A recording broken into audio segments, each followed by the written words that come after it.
Hello everybody, welcome back to my channel Travel and Living with Anju. ഇപ്പോൾ ഞാനുള്ളത് എൻ്റെ നാട്ടിലാണ്, വെൺമണിയിൽ. പിന്നെ ഇന്നത്തെ വ്ളോഗ് വളരെ സ്പെഷ്യലാണ്. എന്താണെന്നല്ലേ, മിസോറം ഗവർണർ നമ്മുടെ ചാനലിനായിട്ട് ഒരു 5 മിനിറ്റ് സ്ലോട്ട്, ഇൻ്റർവ്യൂവിനായിട്ടുള്ളൊരു സ്ലോട്ട് തന്നിട്ടുണ്ട്. Isn't that amazing? അദ്ദേഹം തിരുവല്ലയിൽ ഒരു ഒഫീഷ്യൽ ഫംഗ്ഷനായിട്ട് വന്നിരിക്കുകയാണ്. അപ്പോൾ അതിനുശേഷം വെൺമണിയിൽ വരുന്നുണ്ട് അമ്മയെ കാണാൻ. അപ്പോൾ അതിനിടയ്ക്കാണ് നമുക്ക് ഈ ഒരു 5 മിനിറ്റ് തന്നിരിക്കുന്നത്. ഈ സമയത്തിനുള്ളിൽ നമുക്ക് അദ്ദേഹത്തെ കാണാം, അടുത്ത് അറിയാം. Okay, let's go. ഈ കാണുന്നതാണ് ഗവർണറിൻ്റെ വെൺമണിയിലുള്ള തറവാട് വീട്.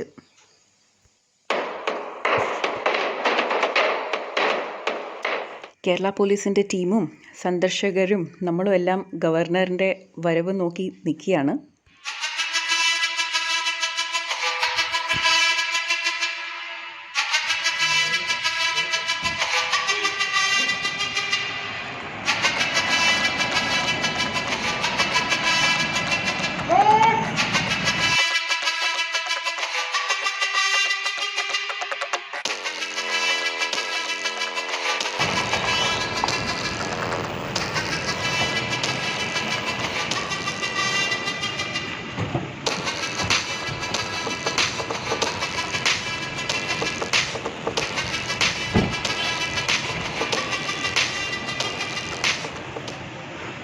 ഗവർണറിനെയും കേരള പോലീസിൻ്റെ ഗാർഡ് ഓഫ് ഓണർ സ്വീകരിക്കുന്നു.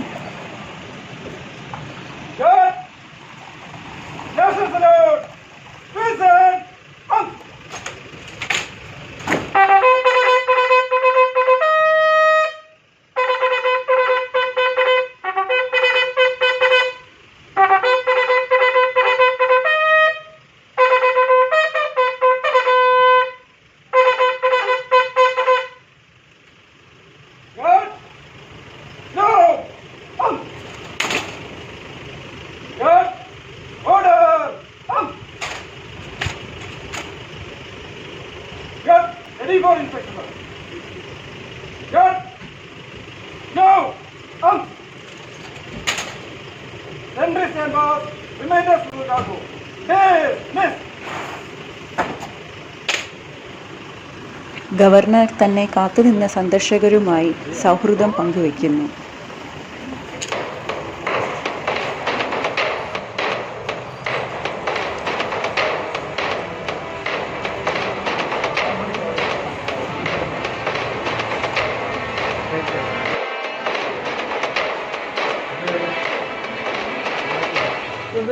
അപ്പം നമ്മൾ വെൺമണിക്കാരുടെ ഒക്കെ സ്വകാര്യ അഭിമാനമായ ഗവർണർ ഹിസ് എക്സലൻസി ശ്രീധരൻ പിള്ളയാണ് ഇന്ന് നമ്മുടെ ബ്ലോഗിൽ വന്നിരിക്കുന്നത്. സർ, വെൺമണിയെ കുറിച്ച് പറയുമ്പോൾ എന്താണ് കുറച്ച് നമ്മള് വ്യൂവേഴ്സ് ആയിട്ടൊന്ന് ഷെയർ ചെയ്യാൻ പറ്റും? സ്വകാര്യ അഭിമാനമല്ല, പൊതുകാര്യ അഭിമാനമാണ്. അതെത്തിയതിൽ ഞാൻ അവര് ആഹ്ലാദിക്കുന്നു. എന്റെ വിജയത്തിന്റെ പിന്നിലെ എല്ലാം എന്റെ ഗ്രാമത്തിലെ ബാല്യവും എന്റെ ഗ്രാമത്തിലെ ജനങ്ങളുടെ നിഷ്കളങ്കതയുമാണ്. അതുകൊണ്ട് ലോകത്തിന്റെ ഏത് ഭാഗത്ത് പോയി വെൺമണിക്കാരെ കാണാൻ സാധിക്കും. അവർക്കെല്ലാം വെൺമണിയുടെ തെളിമയും എളിമയും ഉയർച്ചയും. പിന്നെ സമയപരിമിതി ഉള്ളത് കൊണ്ട് ഞാൻ കുറച്ച് ക്വസ്റ്റ്യൻസ് റാപ്പിഡ് ഫയർ ആയിട്ട് ചോദിക്കുകയാണ്. കുറച്ച് പേഴ്സണൽ ക്വസ്റ്റ്യൻസ്. നമുക്ക് ഗവർണറിനെ എല്ലാവരും പബ്ലിക്കായിട്ട് അറിയാം, പേഴ്സണലി നമുക്ക് ഗവർണറെ കുറച്ച് അടുത്ത് പരിചയപ്പെടാം. അപ്പം സർ, ഒരു മൾട്ടി ഫേസഡ് ഉള്ള ഒരു പേഴ്സണാലിറ്റിയാണ്. ബൈ പ്രൊഫഷൻ ആൻഡ് അഡ്വക്കേറ്റ്, അതേമാതിരി ഒരു ഫോമർ പൊളിറ്റീഷ്യൻ, ഇപ്പൊ governor. Is a very good writer, ഇപ്പൊ പോയം എഴുതുന്നുണ്ട്, ഒറേറ്റർ. ഇത്രയെല്ലാം different roles you have inside you. ഇതിൽ ഏറ്റവും ക്ലോസ് ആയിട്ടുണ്ട്, ഏറ്റവും അടുത്ത് എൻജോയ് ചെയ്യുന്നത് അല്ലെങ്കിൽ പാഷനായിട്ട് കൊണ്ട് നടക്കുന്നത് ഇതിൽ ഏത് റോളാണ്? എന്റെ വിജയം എന്ന് പറയുന്നത് എന്റെ മക്കളാണ്. പറഞ്ഞാൽ എന്റെ എഴുത്ത്, എന്റെ രാഷ്ട്രീയം, എന്റെ അത്തരത്തിലുള്ള എല്ലാ മേഖലകളും, തൊഴിലെ അവകാശം. അപ്പൊ ഈ മക്കളിൽ ഏതാണ് ഏറ്റവും കേവലം ചോദിച്ചാൽ എല്ലാം ഒരുപോലെയാണ്. ദൈവത്തിനുള്ള ദൈവക്കും സീസറിനുള്ള സീസറിനും ഞാൻ വിശ്വസിക്കുന്നു. ഏറ്റവും അഡ്മയർ ചെയ്യുന്ന ഒരു പേഴ്സണാലിറ്റി ആരെയാണ് ഒരു റോൾ മോഡലായിട്ട് കണ്ടിട്ടുള്ളത്? എന്റെ ജീവിതത്തിലെ രാജനൈതിക രംഗത്ത് ഗാന്ധിജിയെ ഞാൻ ഏറ്റവും വലിയ റോൾ മോഡലായിരുന്നു. ഇവിടെ പണ്ഡിത് ദീൻദയാൽ ഉപാധ്യായ, അതുപോലെ തന്നെ വാജ്പേയി റോൾ മോഡലാണ്. പിന്നെ എന്റെ ഈ ചാനൽ നമ്മുടെ one of the key core concept എന്ന് പറഞ്ഞാൽ ട്രാവൽ ആണ്. സാറും അതേമാതിരി ട്രാവൽ ഇഷ്ടപ്പെടുന്ന ഒരാളാണെന്നാണ് എനിക്ക് മനസ്സിലായിട്ടുള്ളത്. ഇന്ത്യയിൽ ഏറ്റവും ട്രാവൽ ചെയ്യാൻ ഇഷ്ടപ്പെടുന്ന ഒരു ഡെസ്റ്റിനേഷൻ ഏതാണ്? യാത്രകൾ അനന്തമാണ്. ജീവിതം എന്ന് പറഞ്ഞാൽ ഒരു യാത്രയാണ്. അപ്പൊ ജീവിതം തന്നെ നമ്മൾ യാത്ര ചെയ്ത് തീർക്കുന്നതാണ്. അതിനിൽ എത്തിപ്പെടുന്ന കാഴ്ചകളും ആളുകളും അനുഭവങ്ങളും നമ്മൾ നയിക്കേണ്ടത്. അപ്പൊ അനുഭവസമ്പത്താണ്. എവിടെ യാത്ര പോയാലും നിങ്ങൾക്ക് അതിൽ നിന്ന് സംശീകരിക്കാൻ സാധിക്കുന്ന അനുഭവങ്ങളെ വഴികാട്ടികളാക്കി നിങ്ങൾ കൊണ്ടുപോകുക. മറിച്ച് ഏതെങ്കിലും പ്രത്യേക പ്രദേശം നമുക്ക് ആകർഷകമായി തോന്നിയേക്കാം. അത് ഓരോ സ്ഥലത്തിന്റെയും നമ്മുടെ താല്പര്യത്തിന്റെ അടിസ്ഥാനം ഏതെങ്കിലും പ്രത്യേകമായ ചില കാര്യങ്ങളായി അത് സബ്ജക്റ്റീവാണ്, മാറിക്കൊണ്ടിരിക്കും. അതുകൊണ്ട് യാത്രകളിൽ അഭിനമിക്കുകയും ആനന്ദം കണ്ടെത്തുകയും ചെയ്യേണ്ടത് മനുഷ്യന്റെ മാനസികാവസ്ഥ. ഏറ്റവും പ്രകൃതിരമണീയമായ ഏറ്റവും സൗന്ദര്യമുള്ള സ്ഥലത്ത് ചെല്ലുമ്പോഴും ആന്തരിക ദുഃഖമാണ് നിങ്ങളെ നയിക്കുന്നതെങ്കിൽ, ദുഃഖഛായ കലർന്ന ജീവിതത്തിന്റെ ശൈലികളാണ്, ഓർമ്മകൾ അങ്ങനെയാണെങ്കിൽ, നാളെ പറ്റിയുള്ള പ്രതീക്ഷകൾ അങ്ങനെയാണെങ്കിൽ നിങ്ങൾക്ക് ആ യാത്ര ഒരിക്കലും ഏറ്റവും നല്ല സ്ഥലമായാലും അത് അനുവദ്യമായി ബോധ്യപ്പെടില്ല. അതുകൊണ്ട് ഇതെല്ലാം സബ്ജക്റ്റീവാണ്. ഗവർണർ ചൂടനാണ്, ദേഷ്യം വരാറുണ്ടോ പെട്ടെന്ന്? നിങ്ങളെ പോലെ കാണുമ്പോൾ പെരുമാറ്റമുണ്ട്. നിങ്ങളെ പോലെ ജേർണലിസ്റ്റുകൾ ചോദിക്കുന്നില്ലേ? അല്ല, ചിരിച്ചോണ്ടാണ്. പക്ഷെ ചിരിച്ചോണ്ട് പറയുമ്പോഴും ഉള്ളിന്റെ ഉള്ളിൽ ഒരുതരം, ഞാൻ പുച്ഛമെന്ന് പറയുന്നില്ല, ഒരുതരം. കാരണം ഇന്നത്തെ പുതിയ ജേർണലിസ്റ്റുകളെല്ലാം എന്തിനാണ് അടിവേരുകൾ കണ്ടെത്തുന്നത്? ഒരു ജേർണലിസ്റ്റിന്റെ ഒരു ഇന്റർവ്യൂ ചെയ്യുന്ന ഒരാളിന് ആ സംവാദകന് ഏത് വിഷയം അവതരിപ്പിക്കുന്നുണ്ട് അതിന്റെ അടിവേരുകളിൽ പോകും. അങ്ങനെ അടിവേരുകൾ കണ്ടെത്തിയ ആളുകളാണ് പണ്ട് കാലത്ത് ജേർണലിസ്റ്റുകൾ. അവർ ചോദിച്ചാൽ എന്ത് കിട്ടും? ഇപ്പൊ പുതിയ തലമുറ എന്താണെന്ന് ചോദിച്ചു കഴിഞ്ഞാൽ നെറ്റിലോ മറ്റെല്ലാം നോക്കിയിട്ടല്ല, സെർച്ചിൽ നോക്കിയിട്ട് ഒരു കാര്യം കണ്ടെത്തുവാൻ സാധിക്കും. അതിനൊരിക്കലും അടിവേരുകൾ തേടി പോകുന്നതിന്റെ ഗുണമുണ്ടാകും. അതാണ് ഇന്നത്തെ honesty. You should be loyal to the cause. Go to the root. റൂട്ടിന് പകരം ഫൂട്ട് മാത്രം, മുകളിലെ ഫൂട്ട് മാത്രം അപ്പൊ ഞാൻ നമ്മുടെ ലേഡി ഗവർണറായിട്ട് ഒരു ചെറിയ ബൈറ്റ് എടുത്തപ്പോ പറഞ്ഞു 3 unknown facts about നമ്മുടെ ഗവർണറിനെ കുറിച്ച് ഷെയർ ചെയ്യാൻ പറഞ്ഞപ്പോ ഞാൻ അറിഞ്ഞത് ചെറുതായിട്ട് ചൂടനാണെന്ന് അറിഞ്ഞു. അപ്പൊ how do you manage your anger? അത് കാണുന്നവരുടെ കാഴ്ചപ്പാടിലായി. സത്യം എപ്പോഴും അരോചകമായ സത്യങ്ങൾ ആണ് മനുഷ്യനെ നയിക്കുന്നത്.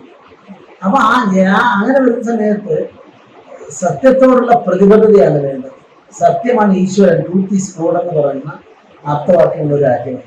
അപ്പൊ അതിൽ സ്വാഭാവികമായിട്ടും തെറ്റുകൾ കണ്ടു കഴിഞ്ഞാൽ സമൂഹത്തിലായാലും വ്യക്തികളായാലും കുടുംബത്തിലായാലും ഭാര്യയിലായാലും മക്കളായാലും എല്ലാം ഉണ്ടാവും. ആ റിയാക്ട് ചെയ്യുന്നത് ആത്മാർത്ഥമുള്ളവർക്ക് സാധിക്കും. അല്ലാത്തൊരിക്കലും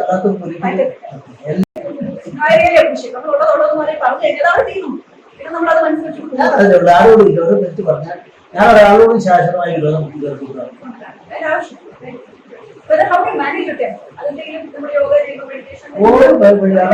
മനസ്സിന് അവരുടെ കൺട്രോൾ ഉണ്ടാവും.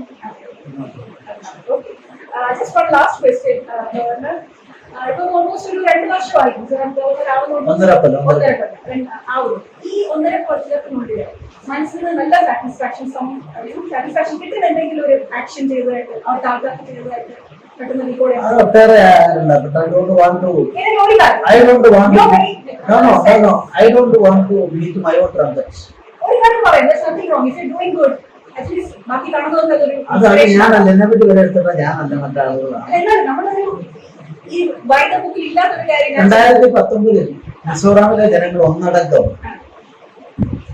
റിപ്പബ്ലിക് ബഹിഷ്കരിച്ചു. അവർ പറഞ്ഞു ഞങ്ങൾക്ക് ചൈനയാണ് ഇഷ്ടപ്പെട്ടത്, ഇന്ത്യ അല്ല. പ്രത്യേകിച്ച് സിറ്റിസൺഷിപ്പ് ആക്ട് വന്ന പശ്ചാത്തലത്തിൽ ആ ആള് ഒറ്റയാൾ പോലും റിപ്പബ്ലിക്കിനെ നടക്കുന്ന സ്ഥലത്തേക്ക് കടക്കാതെ ഇന്ത്യക്കെതിരായ നിലപാട് ചെയ്തു. ആ ആളുകളെല്ലാം 2020 ഏറ്റവും കൂടുതൽ ആത്മാർത്ഥതയോടെ ഏറ്റവും കൂടുതൽ ജനപങ്കാളിത്തം ഉണ്ടായ റിപ്പബ്ലിക് ദിനം അവിടെ നടത്താൻ സാധിച്ചു. അത് ദേശീയ താല്പര്യങ്ങളുടെ അടിസ്ഥാനത്തിൽ ഏറ്റവും വലിയ നേട്ടമായി ഞാൻ കാണുന്നു. As an Indian, I think we should all feel proud about that. Okay, thank you so much, Governor. വൃത്തിയാണെന്ന് അറിയാം. ഇത്രയും സമയം നമുക്ക് തന്നതിന് thank you so much. Governor ഇതാ അമ്മയുടെ അടുത്തേക്ക്.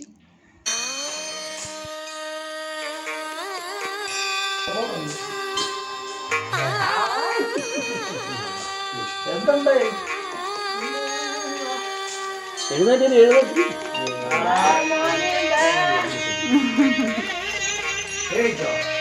എന്തുണ്ട് മക്കളുടെ നോക്കുന്നില്ലേ?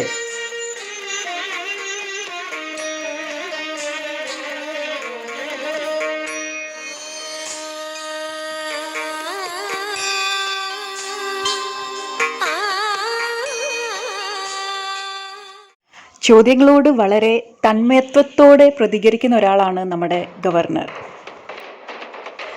അദ്ദേഹത്തിൻ്റെ ഉത്തരങ്ങൾ പല ആവർത്തി ശ്രദ്ധിച്ചാലേ നമുക്ക് അദ്ദേഹം പറഞ്ഞതിൻ്റെ ശരിയായ അർത്ഥം മനസ്സിലാവുകയേ ഉള്ളൂ. A perfect example of simple living and high thinking.